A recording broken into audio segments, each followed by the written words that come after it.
نحمده ونصلي على رسوله الكريم أما بعد فأعوذ بالله من الشيطان الرجيم بسم الله الرحمن الرحيم واذكروا الله في أيام معدودات فمن تعجل في يومين فلا إثم عليه ومن تأخر فلا إثم عليه لمن اتقى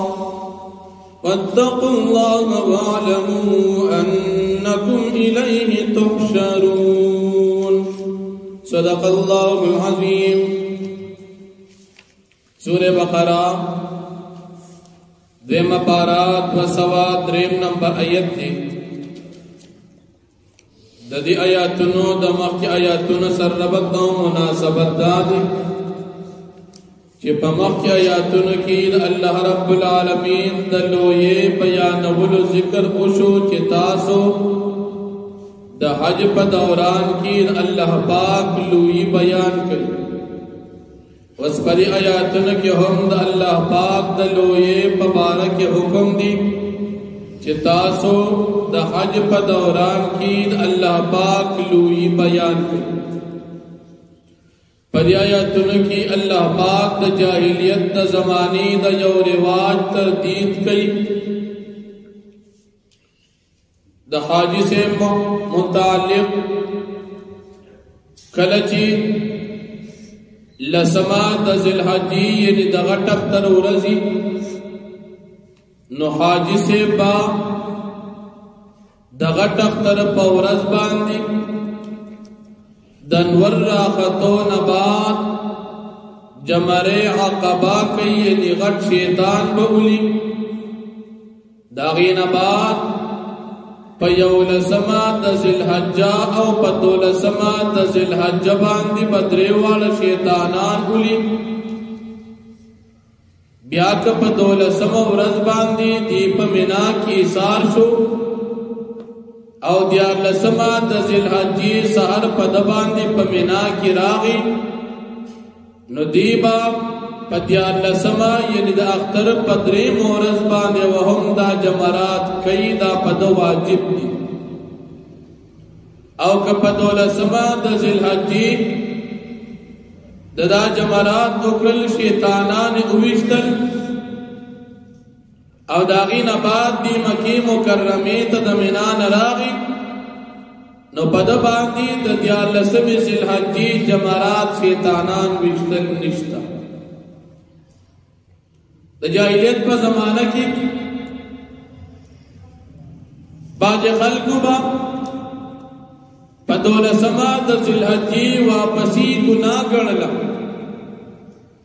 نو الله پاک فرمایي چې په دولسما د ذوالحجې کې جمرات وشتل او ترازی مکی تر پدې کې ګناه نشته او باج خلقو با پدیار لسمه د ذوالحجې باندې جمرات وشتل دا ګناه ګڼل الله پاک فرمایي چې پدیار لسمه التمنا کې ایثار شوی او دا شیطانان اولی نو پدې کې ګناه نشتا که په دولسمه راځي جمرات نه بعد هم ګناه نشتا او که دیار لسمه تیساریږي او شیطانان اولی او بیا راځي نو پدې کې ګناه نشتا د جاہلیت د زمانه الله پاک تردید کو چې دغه رواج د جاہلیت د زمانه صحیح دی ورپسې آیات کې ومن الناس من يعجبك قوله في الحياة الدنيا په مدینه منوره کې یو منافق چې دا غنم اخنس ابن شوریق ډېر چالاک او د شکل صورت نم خیستو نبی کریم صلی الله علیه وسلم په خدمت کې حاضر شو او نبی علیہ السلام ته به قسمونه خوړل چې زما تا سره ډېر مینه او ته په ما باندې ډېر کرام او کله چې د نبی کریم صلی الله علیه وسلم د مجلس نه لاړ کور ته بدلو نو د مسلمانانو مالونه او فصلونه به هلاکول او کور ته بدلول. الله پاک نبی علیہ الصلوۃ والسلام ته فرمایي چې بعض داسې خلک دي چې تا سره کله کېږي نو خوږې خبرې وکړي او په خپل دروغ باندې الله پاک گواه کوي چې تا سره رښتیا مینه کوي. خو چې کله ستاسو مجلس نه لاړ شي نو د مسلمانانو فصلونو او مالونو ته به نقصان رسي. دا سړی فسادي دی. همدغه بیشک اخنس ابن شریق منافق بارکې د آیتونه نازل شو او دا دومره متکبر دي که د توبې شي الله نه ویریږي د نور په جذبه کې راشي په تکبر کې راشي او په زید دې چې الله پاک نه یریدلې وي نو دې نور په جذبه او په ظلم کې تجاوز وکړي. الله پاک د نتیجه ذکر کوي چې د دې منافق نتیجه هغه جهنم دی او دا جهنم ډېر بد ځای دی. د مسلمان شان سره کله چې د توبې نشي الله پاک نه ویریږي نو دې بد الله رب العالمین نه یریږي. حضرت عبد الله ابن مسعود رضی الله عنه فرمایي وی کله چې یو مسلمان ته ویل شي اتق الله د الله نه ویریږي او دې بیا د الله نه ویریږي او دا ګناه کوي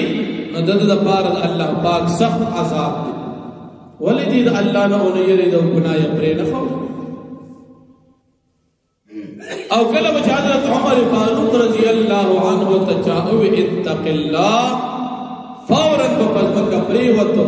او سجده به کولا او به الله نه ډېر یریږي. د مسلمان شان بدل. هارون رشید بادشاہ بارک راضی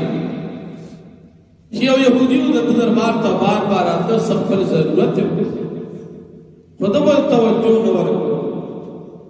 یو ورځ د قافلې سره په سورلې باندې سور دی روان دي چې دا يهودي په دې وخت ته مخې ته راغلي او هارون رشید بادشاہ ته اتق الله الله نو یریږي زموږ حاجت پورا کړه. هارون رشید بادشاہ فوراً پس وکه باندې را کوڅه د سورلینا او سجده ولګول او زد الله نه ډېر یریږي او حکم او فوراً لاړ شي او د دې يهودي د حاجت پوره کړي. ځکه د مقتدا سے لفظ اوي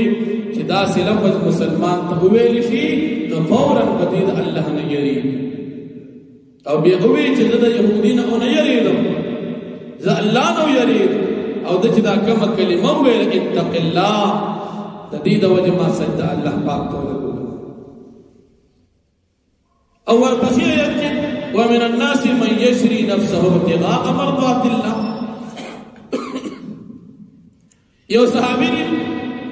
حضرت صہیب رومی رضی اللہ عنہ مکہ مکرمہ کیوں د مدینه منوره هجرت کو دا پتیر اندازے کې ډېر زیات بہادر ډېر ماهر صحابي پتیر اندازے کې مشرکان او کافرانو باندې چې مکه نه مدینه ته نشي ابتدا وخت مسلمانان غریبانان ډېر کمزور زو حالت کې لیل سرداران او تمخشت شو مکه نه وزینا ذکرې مطلب خو جو پتا ظلمونه کو تو یې د دوته ګور تاسو ما پیډه دا کوم غشي چې ما سره پدې ګوډي کې دي ترکمه پوری چې یو غشم زما سره تاسو مال اخوال نشي راتلی بنه کوي مې ما خو یو طریقه درته فهم چې پدې مکه کې زما څومره مال څومره سمې دي